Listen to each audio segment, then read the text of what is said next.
Hello dear students, today we will discuss about the main topics of JEE.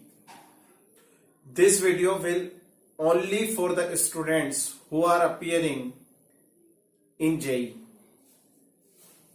So let us start. First topic, electric field due to a thin uniformly charged finite length straight wire. ये एक मेरे पास में AB wire है, straight wire है, length इसकी capital है और इसके किसी एक पॉइंट से आर डिस्टेंस पर पॉइंट एक्स मैंने कंसीडर किया है। इस पॉइंट एक्स पर मुझे क्या कैलकुलेट करना है? इलेक्ट्रिक फील्ड कैलकुलेट करना है इस पूरे वायर से, जबकि इस पर चार्ज डेंसिटी कितनी है? मान लीजिए plus lambda. Then let us assume a small element of this wire of length DL. DL length का एक स्मॉल एलिमेंट मैंने इस O से नीचे की तरफ कुछ लेंथ L पर कंसीडर कर लिया। ठीक है बेटा, पहले मैं इस डीएल लेंथ के एलिमेंट से इलेक्ट्रिक फील्ड निकालूंगा। डीएल लेंथ के लिए ध्यान से समझने की कोशिश कीजिए। यहां पर अगर मैं डीएल जो एलिमेंट है, इस एलिमेंट का अगर चार्ज निकालू तो dq is equal to lambda dot DL आएगा। क्लियर है? Since lambda is equal to dq by DL लिखेंगे ना बेटा ऐसा। अब ध्यान से देखिए, dq is equal to lambda DL. मुझे यहां से ये इलेक्ट्रिक फील्ड कैलकुलेट करना है इस पॉइंट पर, पॉइंट x पर। मान लीजिए ये x डिस्टेंस है, ये जो डिस्टेंस है ये x है। तो फॉर्मूला क्या बनेगा हमारे पास में? dE is equal to 1/4 pi epsilon nought dot dq divided by x square. Clear है बात? इलेक्ट्रिक फील्ड इंटेंसिटी का फॉर्मूला लिखा मैंने यहां से। अब इसे क्या करेंगे? ध्यान से देखिए, d is equal to 1/4 pi epsilon nought dot lambda DL divided by X square. ध्यान से समझने की कोशिश कीजिए। इस d का अगर मैं ध्यान से देखिए, इसकी डायरेक्शन अगर निकालू तो चूंकि ये पॉजिटिव चार्ज है, तो पॉजिटिव चार्ज के लिए क्या होती है बेटा? Direction away from the charge. तो अवे फ्रॉम द चार्ज मतलब इस डायरेक्शन में इलेक्ट्रिक फील्ड, ये इलेक्ट्रिक फील्ड की डायरेक्शन हो गई डी। अगर डी की डायरेक्शन ये है तो यहां से ध्यान से देखिए, अगर ये एंगल थीटा है, थोड़ी देर के लिए कंसीडर कीजिए कि ये एंगल थीटा है, तो यहां पर मैं अगर एक स्ट्रेट लाइन इसी लाइन को आगे बढ़ा दूं तो ये एंगल कितना होगा? थीटा। अब इस डी के दो कंपोनेंट निकलेंगे, एक कंपोनेंट होगा डी कॉस थीटा। क्लियर है बात? और एक कंपोनेंट होगा ऊपर की तरफ, उसे नाम देंगे हम डी साइन थीटा। क्लियर है? जो एंगल के साथ में कंपोनेंट बनता है वो डी कॉस थीटा और एंगल के opposite D sine theta. Clear? अब डी कॉस थीटा को अगर मैं ए से लगाकर बी तक इंटीग्रेट कर दूं तो मुझे एक्स कंपोनेंट मिलेगा इलेक्ट्रिक फील्ड इंटेंसिटी का। इसी तरीके से डी साइन थीटा को अगर मैं ऊपर की तरफ, मतलब ए से लगाकर बी तक अगर मैं इसे इंटीग्रेट कर देता हूं तो मुझे क्या मिलेगा? डी साइन थीटा कंपोनेंट से Y component of electric field. बस यही हमें कैलकुलेट करना है। सॉल्व कर लेते हैं। पार्ट आया समझ में बेटा? आइए अब हम डीएल और एक्स को in terms of theta and R लिखने की कोशिश करते हैं। कैसे लिखेंगे? देखिए ध्यान दीजिए, R upon X equal to आएगा कॉस थीटा। ध्यान से देखिए, R upon X equal to cos theta. Then 1 upon X equal to cos theta upon R. अगर दोनों तरफ स्क्वायर लगा दूंगा तो 1 upon X square is equal to cos square theta divided by R square. Clear बात? अब ध्यान से समझने की कोशिश कीजिए। मेरे पास में ये इक्वेशन नंबर 1 है, ये इक्वेशन नंबर 2 आ गई है ना। अब ध्यान से देखिए मैं क्या बोल रहा हूं। ये L है, ये पूरा L। इस L को और R को अगर अपॉन में लिखे तो L अपॉन R क्या देगा हमें बेटा? देखो ये थीटा के सामने वाली साइड ये क्या हो जाएगी? परपेंडिकुलर। और ये क्या हो जाएगा बेटा? बेस। तो L अपॉन R क्या देगा हमें? L upon R is equal to tan theta. Clear? Then L is equal to R tan theta. Okay, ध्यान से देखिए, अगर मैं इसे डिफरेंशिएट करता हूं तो dl upon D theta is equal to R sec square theta. D theta को उधर ले जाओ तो dl is equal to R sec square theta D theta. Equation number 3। Clear है बात? अब ध्यान से समझने की कोशिश कीजिए, अगर मैं इस वैल्यू को और इस वैल्यू को डी में सब्स्टिट्यूट करता हूं तो from equation 1, 2 and 3 we get what we get d is equal to, ध्यान से देखिए, 1/x² की जगह पर ये पूरा चिपका दीजिए, dl की जगह पर ये पूरा लिख दीजिए। देखिए आंसर क्या आएगा, λ/4πε0 1/x² की जगह cos² θ/r², और ये r sec² θ d theta, dl की जगह पर एक r से एक r कटा तो ये r बचा। क्लियर, आगे यहां तक समझ में। अब ध्यान से देखिए, cos² θ sec² θ कट जाएगा तो सिर्फ बचा d थीटा। क्लियर, आगे यहां तक समझ में। ये इलेक्ट्रिक फील्ड इंटेंसिटी आ गई, लेकिन ये वाली फील्ड इंटेंसिटी है। अगर आप चाहते हैं कि आपको डायरेक्ट आंसर निकालना, आप इसी से निकाल सकते हैं, मुझे कोई एतराज नहीं है। लेकिन अगर आप कंपोनेंट के फॉर्म में निकालना चाहते हैं तो कंपोनेंट के फॉर्म में निकालने में फायदा है।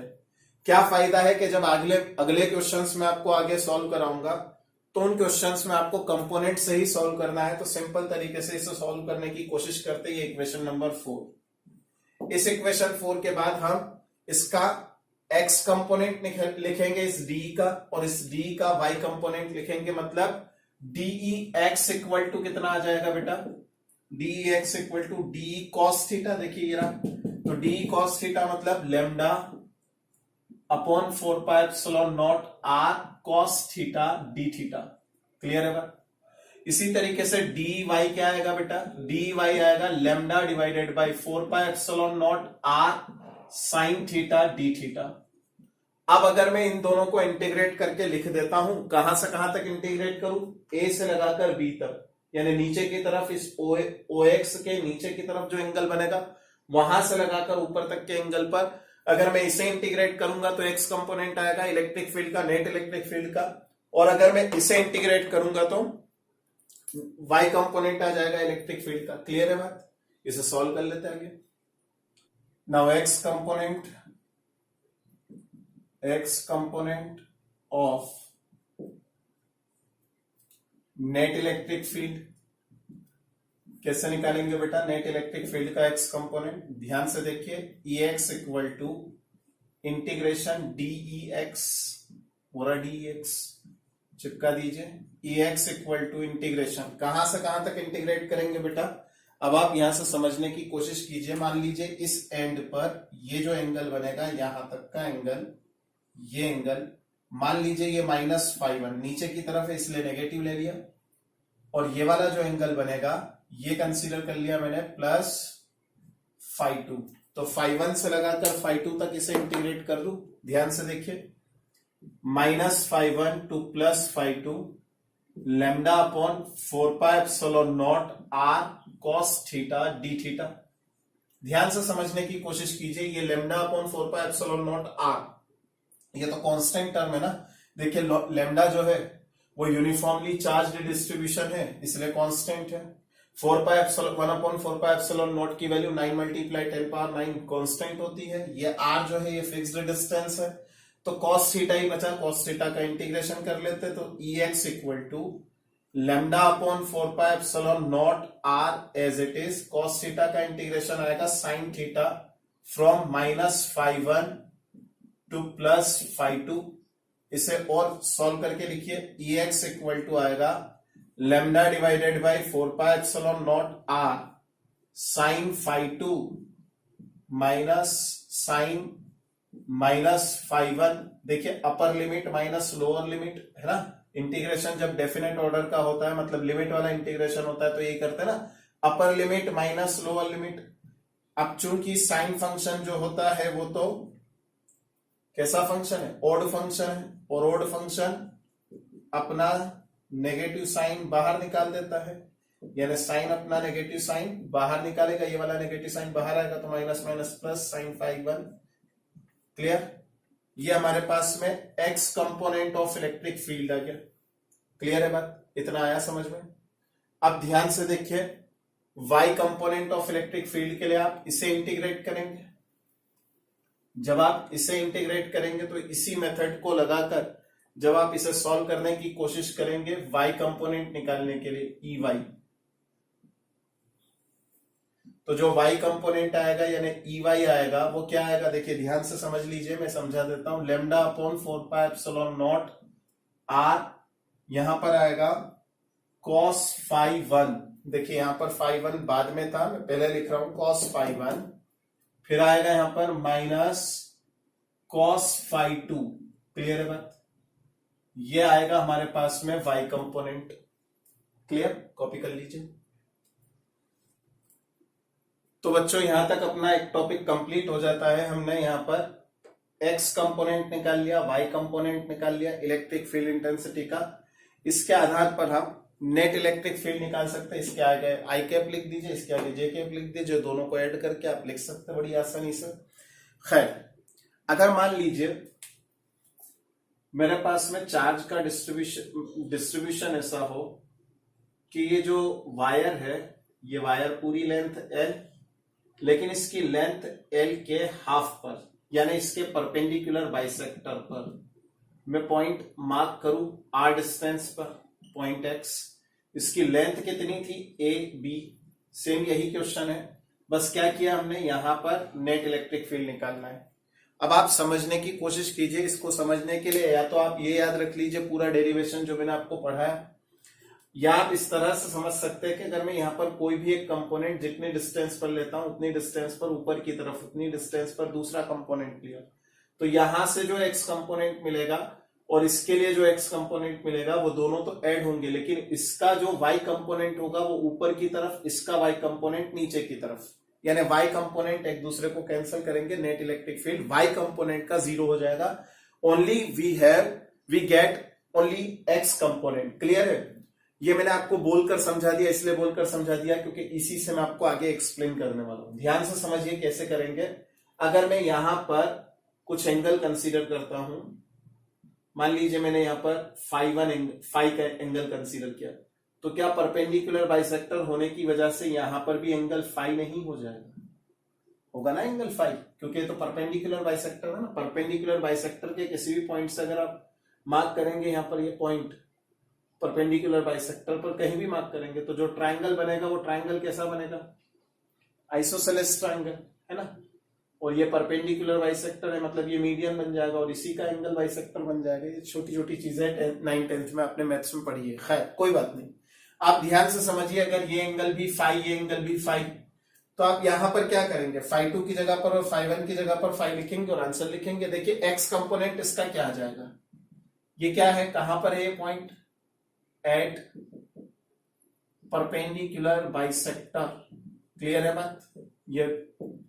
ये जो हमने पढ़ा ना, इसी का सब हेडिंग, ये पहला क्वेश्चन आ गया आपके पास में। अब आपको इसे सॉल्व करना है, तो एक्स कंपोनेंट क्या आएगा इसका, ध्यान से समझने की कोशिश कीजिए। Lambda upon 4πε0 r as it is. अब sine phi plus sine phi 2 sine phi. Clear? देखिए यहां पर क्या आ गया, एक्स कंपोनेंट आएगा lambda upon 2πε0 r sine phi, ये एक्स कंपोनेंट है। क्लियर है बात? अगर इसी का मैं y कंपोनेंट निकालूं, तो चूंकि यहां cos phi minus cos phi 0, इसका मतलब EY कितना आ जाएगा यहां पर? 0। आया बेटा समझ में? इसका मतलब यहां पर जो नेट इलेक्ट्रिक फील्ड होगा वो सिर्फ और सिर्फ इस डायरेक्शन में होगा। नेट इलेक्ट्रिक फील्ड अगर यहां पर लैम्डा चार्ज डेंसिटी है तो। क्लियर? कॉपी कर लीजिए। नेक्स्ट क्वेश्चन की तरफ आगे बढ़ते हैं। देखिए बेटा नेक्स्ट क्वेश्चन है हमारे पास में, at vicinity of one end of finite length wire, यानी एक वायर जो यहां पर हमने पढ़ा था वही वायर है, लेकिन इस वायर पर अब क्या किया गया है बेटा, ए बी वायर के एक एंड के करीब हमने पॉइंट एक्स मार्क किया है, जहां पर हमें नेट इलेक्ट्रिक फील्ड कैलकुलेट करना है।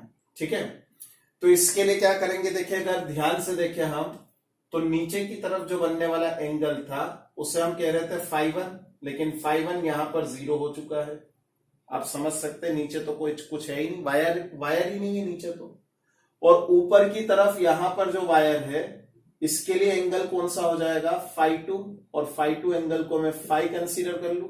दोनों इक्वेशन में वैल्यू सब्सटीट्यूट करके आंसर लिख देंगे। देखिए ध्यान दीजिए, तो यहाँ EX कितना आएगा बेटा, लेमडा अपॉन 4πε0 R, ध्यान से देखिए sine 5 instead of 5/2, clear, sine 5 plus sine 0 की वैल्यू 0 हो जाएगी, तो EX कंपोनेंट, X कंपोनेंट कितना आ गया, lambda upon 4πε0 R sine 5, clear है बात।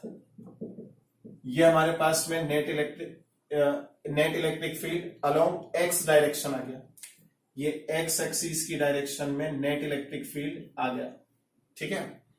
अब इसी तरीके से अगर मैं y कंपोनेंट निकालूं इस इक्वेशन से तो कितना निकलेगा, देखो φ1 की जगह 0 लिखेंगे और φ2 की जगह पर 5 लिखेंगे, है ना। तो ध्यान दीजिए यहां पर नेट इलेक्ट्रिक फील्ड निकाल रहा हूं, EY is equal to y component निकाल रहा हूं, लेमडा अपॉन 4πε0 R, cos 0 की वैल्यू क्या आएगी बेटा, 1, तो 1 माइनस cos 5, ये 1 माइनस cos 5 आ गया बेटा, ये नेट इलेक्ट्रिक फील्ड आ गया अलोंग y एक्सिस, मतलब इस डायरेक्शन में, इस y एक्सिस की दिशा में नेट इलेक्ट्रिक फील्ड। अगर मैं इन दोनों से नेट इलेक्ट्रिक फील्ड निकालूं तो वो यहां कहीं पर आएगा, ये नेट इलेक्ट्रिक फील्ड। अगर मैं इसे लिखना चाहूं तो कैसे लिखूंगा, देखिए ध्यान दीजिए, vector E is equal to, ये जो x कंपोनेंट है वो इस डायरेक्शन में है और इसी डायरेक्शन में पॉजिटिव x एक्सिस होती है मान लीजिए, तो ये आई कैप की डायरेक्शन, ऊपर चलेंगे तो जे कैप की पॉजिटिव डायरेक्शन है, ये जैसे पॉजिटिव है, नीचे क्या रहेगा माइनस जे कैप, और राइट में क्या रहेगा, लेफ्ट में क्या रहेगा माइनस आई कैप।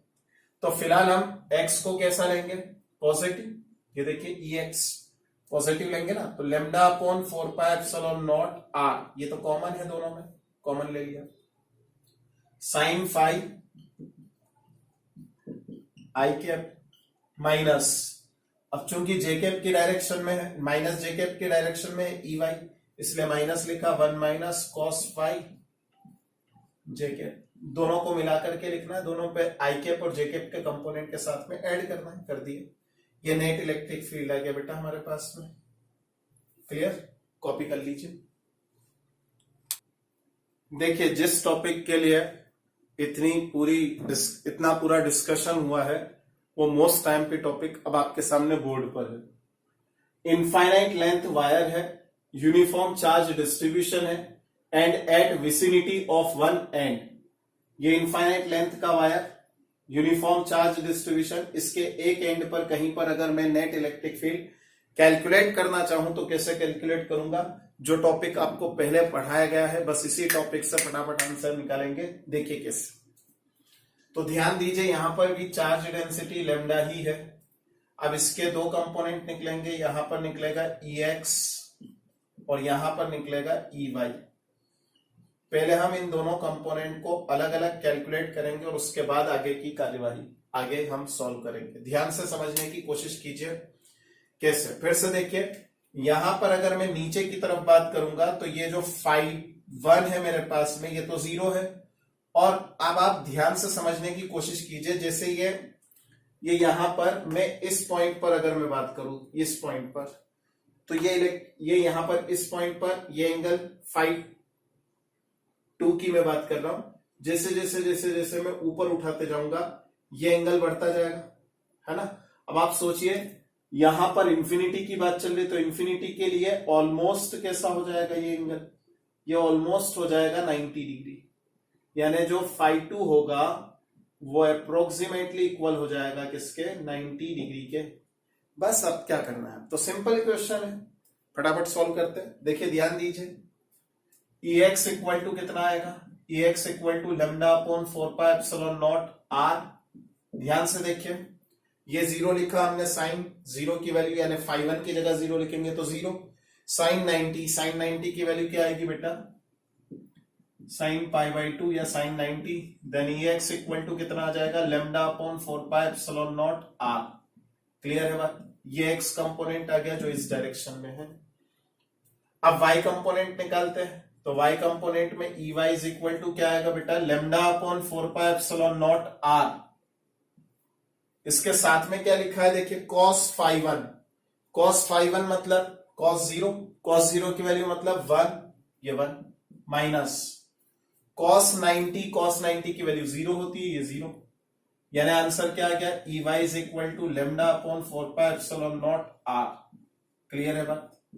ये नेट इलेक्ट्रिक फील्ड है, ये X component net electric field का, ये वाई कंपोनेंट, लेकिन दोनों की डायरेक्शन अलग अलग है। देखिए एक एक्स कंपोनेंट एक वाई कंपोनेंट है, ये आई कैप है पॉजिटिव आई कैप, ये नेगेटिव आई कैप, और ऊपर की तरफ पॉजिटिव जे कैप, नीचे की तरफ नेगेटिव जे कैप। अब आप देखिए यहां पर नेगेटिव जे कैप, यानी यहां पर ये नेगेटिव आएगा ये पॉजिटिव आएगा, दोनों को मिलाकर लिखेंगे तो vector E is equal to क्या आ जाएगा, lambda upon 4πε0 are.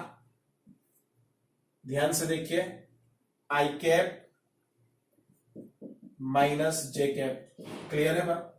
Most most most time P topic है, कॉपी कर लीजिए इसे। अच्छा बेटा, अगर मान लो मेरे पास में एक स्ट्रेट वायर है ना बेटा, उस स्ट्रेट वायर को सर्कुलर रिंग में कन्वर्ट कर दिया, और रिंग बनी है ना बेटा, तो चार्ज का डिस्ट्रीब्यूशन कैसा रहेगा? चार्ज का डिस्ट्रीब्यूशन तो वही रहेगा ना, लीनियर चार्ज डिस्ट्रीब्यूशन। क्या मैं बोल रहा हूं, ध्यान से समझिए। अगर मान लीजिए मेरे पास में एक रिंग है और इस रिंग पर यहां पर चार्ज का डिस्ट्रीब्यूशन है लेमडा, सेंटर पर नेट इलेक्ट्रिक फील्ड कितना होगा? तो बेटा सेंटर पर नेट इलेक्ट्रिक फील्ड 0 होगा। ठीक है ना? अब आप समझिए ऐसा क्यों होगा। अगर मैं इस पूरी रिंग को 2 इक्वल पार्ट में डिवाइड कर दूं, देखिए यूनिफॉर्म चार्ज डिस्ट्रीब्यूशन है, यूनिफॉर्म चार्ज डिस्ट्रीब्यूशन है ना? ध्यान से देखिए, अगर यूनिफॉर्म चार्ज डिस्ट्रीब्यूशन है तो मैं अगर रिंग को 2 इक्वल पार्ट में डिवाइड करूं तो ये वाला पार्ट इस डायरेक्शन में इलेक्ट्रिक फील्ड एक्सर्ट करेगा, ये वाला पार्ट सेम इतना ही इलेक्ट्रिक फील्ड अपोजिट डायरेक्शन में लगाएगा, तो नेट इलेक्ट्रिक फील्ड कितना आना है? 0। यानी यहां पर नेट इलेक्ट्रिक फील्ड 0। अच्छा ऐसा है। अब बताइए, अगर यहां पर रिंग को आधा ही कंसीडर करें तो हम, बात समझ में? रिंग को अगर मैं आधा कंसीडर करूं तब इसके सेंटर पर नेट इलेक्ट्रिक फील्ड कितना होगा? तो टॉपिक बनाकर लिख लेते हैं, net electric field at centre of a semi circular ring, semi circular ring. अब यहां पर समझ लीजिए यूनिफॉर्म चार्ज डिस्ट्रीब्यूशन है, यूनिफॉर्म चार्ज डिस्ट्रीब्यूशन। क्लियर है बात? आइए इसको समझने की कोशिश करते हैं। मान लीजिए यहां पर मैंने कोई भी एक रेफरेंस लाइन कंसीडर कर ली, हॉरिजॉन्टल लाइन। इस हॉरिजॉन्टल लाइन के ऊपर की तरफ और नीचे की तरफ मान लो मैं कहीं भी एक सेगमेंट कंसीडर करता हूं, वो सेगमेंट है कितनी लेंथ का? डीएल लेंथ का। फिर से वही वाली बात है कि dq इज इक्वल टू क्या आ जाएगा बेटा? Lambda DL. इक्वेशन नंबर 1 आ गया यहां तक समझ में? अब ध्यान से समझने की कोशिश कीजिए। अगर ये एंगल फाई है तो ध्यान से समझिए, ये जो डीएल लेंथ का एलिमेंट है, ये एलिमेंट पूरा मिलकर मुझे यहां पर कितने डिग्री का एंगल या कितना एंगल बनाकर दे रहा है? मान लीजिए d5। ये एंगल कितना बन रहा है? d5। तो d5 अगर मैं कैलकुलेट करना चाहूं तो कितना लिखूंगा मैं? d5 is equal to arc. Arc मतलब length of arc, length of arc मतलब dl अपॉन रेडियस। मान लीजिए इसकी रेडियस कितनी है? कैपिटल R, तो dl अपॉन r। अच्छा dl की वैल्यू क्या आ गई? dl इज इक्वल टू क्या आ गया? r d5। क्लियर है बात? अब ध्यान से समझने की कोशिश कीजिए। अगर मैं नेट इलेक्ट्रिक फील्ड निकालूं इस डीएल कंपोनेंट से, समझ में आया ये? देखिए यहां पर मैं फिर से समझा रहा हूं, अच्छे से समझिए। अगर ये एलिमेंट है और यहां पर सेंटर है, तो ये सेंटर पर जो पूरा आर्क मिलकर एंगल बनाएगा वो है d5, और d5 को क्या लिखूंगा मैं? Arc upon radius. अब आप देख लीजिए आर्क कितनी लेंथ का है? ध्यान से देखिए, डीएल लेंथ का है, तो डीएल अपॉन क्या लिखेंगे यहां पर? Capital R. बस यही लिखा है मैंने। आगे यहां तक समझ में? ध्यान से समझने की कोशिश कीजिए। आगे बढ़ते हैं यहां से। यहां पर अब मुझे नेट इलेक्ट्रिक फील्ड निकालना है इस डीएल से। तो डीएल से इलेक्ट्रिक फील्ड कितना निकलेगा? Now electric field due to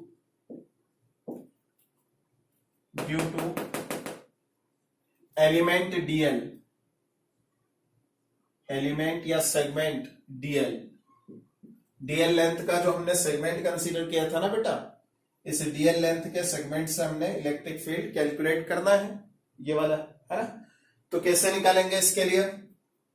D is equal to 1/4πε0, यही होता है ना बेटा फॉर्मूला, डॉट DQ, ये DQ डिवाइडेड बाय R²। अरे ये तो रिंग है ना, रिंग पे तो हर जगह पर रेडियस ही मिलना है आपको, कहीं से भी ले लीजिए, तो R²। D is equal to क्या लिखेंगे? λ/4πε0 R² डॉट, अब यहां क्या लिखा है? DL, तो DL की जगह पर यहां से क्या लिख सकते हैं? RD⁵। तो D इज इक्वल टू क्या लिखेंगे? λ/4πε0 R² D⁵। क्लियर? इसे दे दो इक्वेशन नंबर 2। अब क्या करेंगे, ध्यान से समझने की कोशिश कीजिए। अब अगर मैं यहां से इसको मैं कैलकुलेट करना चाहूं, मान लीजिए यहां पर प्लस लैम्डा चार्ज डेंसिटी है, तो ये नेट इलेक्ट्रिक फील्ड DE बन रहा था मेरे पास में। इसका एक्स कंपोनेंट कहां बनेगा? इस डायरेक्शन में, है ना। तो ये क्या बनेगा? DEX, और y कंपोनेंट इस डायरेक्शन में बनेगा DEY। बस DEX और DEY में रिलेशन जो है वो DEX पहले कैलकुलेट करेंगे, DEY बाद में कैलकुलेट करके सॉल्व कर लेंगे आंसर। तो इसके कंपोनेंट्स के फॉर्म में अगर मैं इसे लिखूं तो क्या लिखूंगा? DEX वाला कंपोनेंट क्या देगा हमें? cos। तो DEX is equal to DE cos phi, clear है बात। And DEY is equal to क्या देगा हमें? DE sin फाई, क्लियर है। इन दोनों को इंटीग्रेट करेंगे, DE की वैल्यू यहां से डालकर सॉल्व करके आंसर लिखेंगे, ठीक है ना। पहले इतना कॉपी कर लीजिए।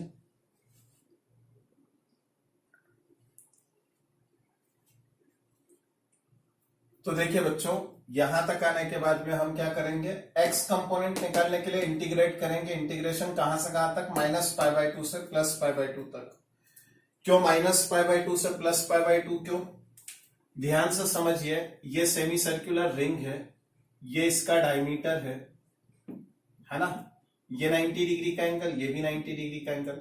बस यहां पर हम क्या बोल रहे थे? इस एंगल को हम φ1 कंसीडर कर रहे थे और इसको एंगल φ2, है ना, ऐसे। तो जब हम यहां से नीचे की तरफ जाएंगे तो मैक्सिमम कितना जा सकते हैं? यहां तक। तो ये एंगल पूरा क्या हो जाएगा? 90 डिग्री का, -90, और ये +90। बस इसे सॉल्व कर लीजिए, इंटीग्रेट कर लीजिए। तो cos फाई का इंटीग्रेशन क्या होगा? देखिए यहां पर समझिए, cos फाई का इंटीग्रेशन क्या होगा? sin फाई, यानी EX इक्वल टू क्या आ जाएगा? देखिए λ/4πε0 R, क्लियर है।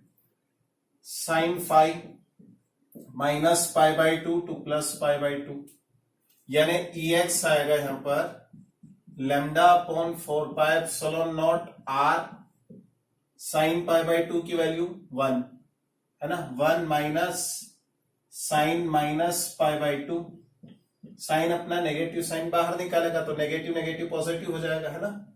तो EX इक्वल टू कितना आएगा? λ/4πε0 R, और ये 1 माइनस माइनस +1, 2 से ये कैंसल। EX इक्वल टू आएगा λ/2πε0 R, ये एक्स कंपोनेंट।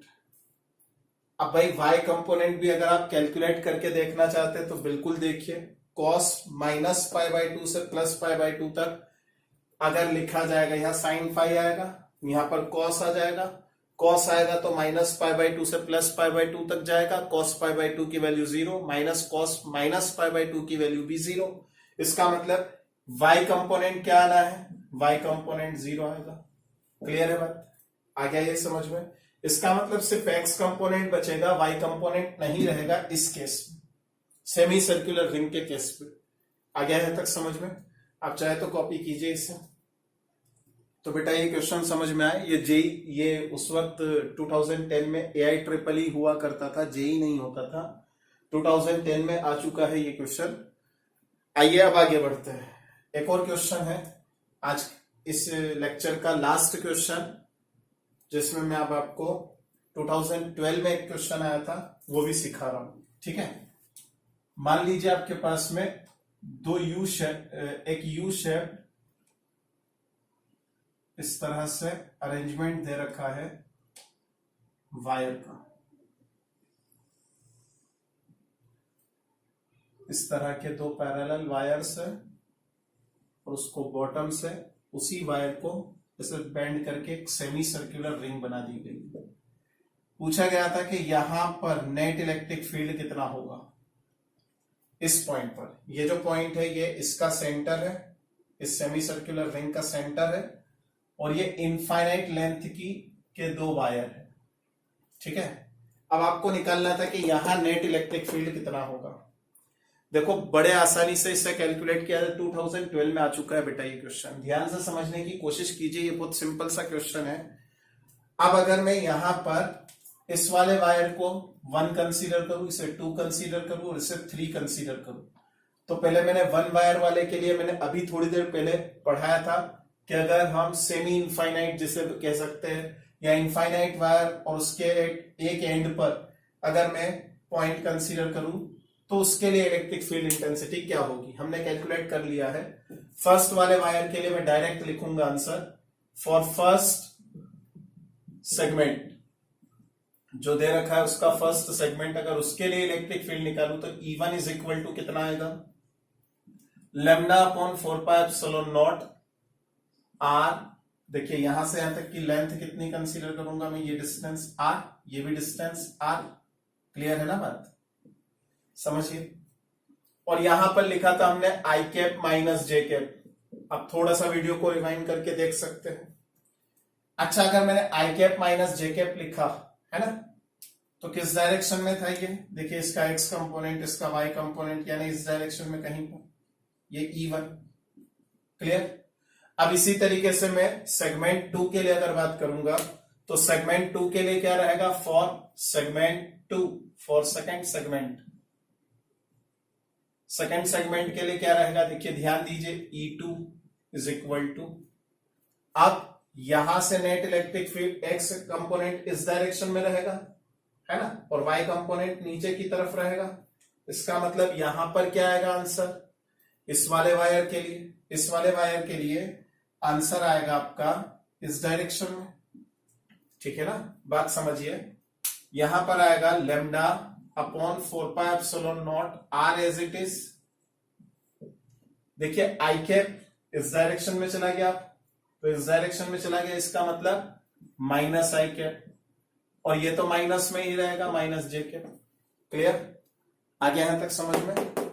चलिए, ये इक्वेशन नंबर 1 हो चुकी थी हमारे पास में, ये इक्वेशन नंबर 2 आ गई। अब हम बात करेंगे किसके लिए, फॉर थर्ड सेगमेंट। तो तीसरे सेगमेंट पर हम कैसे निकालेंगे, ध्यान से देखिए।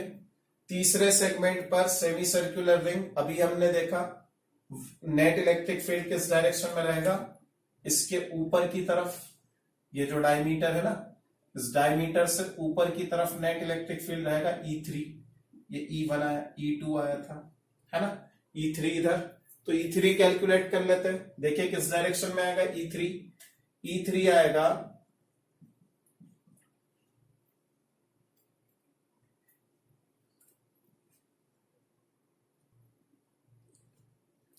देखिए अभी देखा था हमने E3 कितना आया था, लैम्डा अपॉन 2πε0 R, और किस डायरेक्शन में, अब अभी ऐसे रिंग रखी हुई थी तो आई कैप डायरेक्शन थी, है ना। अब रिंग ऐसे रखी हुई तो ऊपर की तरफ। क्लियर है बात? तो ये ऊपर की तरफ आएगा, मतलब जे कैप। ये इक्वेशन नंबर 3। इन तीनों को ऐड करो, नेट इलेक्ट्रिक फील्ड आ गया, कैलकुलेट हो गया, है ना, सिंपल। ध्यान से देखिए, ये आई कैप, चूंकि lambda upon 4 pi epsilon not are same है, आई कैप कैंसिल हो जाएगा, माइनस 2 जे कैप बचेगा। ध्यान से समझिए, नेट इलेक्ट्रिक फील्ड कैसे निकालेंगे, vector E is equal to vector E1 plus vector E2 plus vector E3। Clear? Video को पॉज करके कॉपी कर लीजिए, 2012 में आ चुका है ये क्वेश्चन। तो देखिए बच्चों, E1 प्लस E2 अगर करेंगे तो ये आएगा, देखिए I cap minus J cap E1 में था, E2 में minus I cap minus J cap था, और E3 के लिए हमने क्या लिखा था, lambda upon 2 pi epsilon not R dot J cap. इन सबको सॉल्व करके आंसर लिख देते हैं। देखिए E is equal to I cap cancel हो गया, देखिए ये आई कैप गया, minus lambda upon 4 pi epsilon not are और ये 2 J cap plus lambda upon 2 pi epsilon not R ये जे कैप। अब ध्यान से देखिए, ये 2 से 2 कैंसिल हो गया, तो vector E is equal to lambda upon, ये नेगेटिव आ जाएगा, minus lambda upon 2 pi epsilon not R J cap plus lambda upon 2 pi epsilon not R dot J cap. ये कैंसिल हो गया, vector E is equal to 0 vector और E is equal to 0।